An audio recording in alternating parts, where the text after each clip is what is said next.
அப்படி பிடிச்சிக்கோ சார்.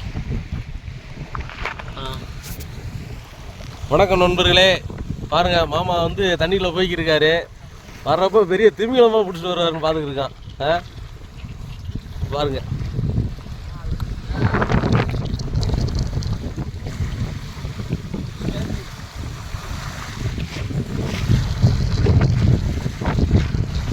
பார்க்குற எல்லாத்துக்கும் ஒரு கணிப்பு. இது எந்த இடம் சொல்லிட்டு கரெக்டாக சொல்லுங்கள்.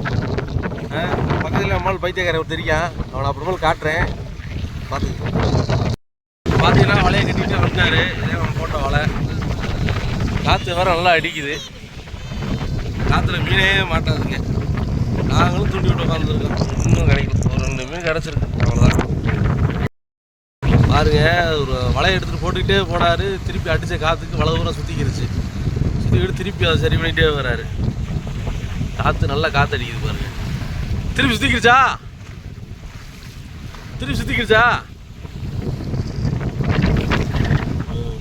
சிக்கு எடுக்கிறது பெரிய வேலையாக இருக்குது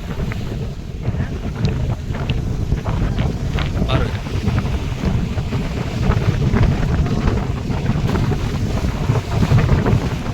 அடிக்கிற காற்றுக்கு தூண்டியில் ஒன்று மட்டும் இல்லை, வலையில் ஒன்று மட்டும் இல்லை.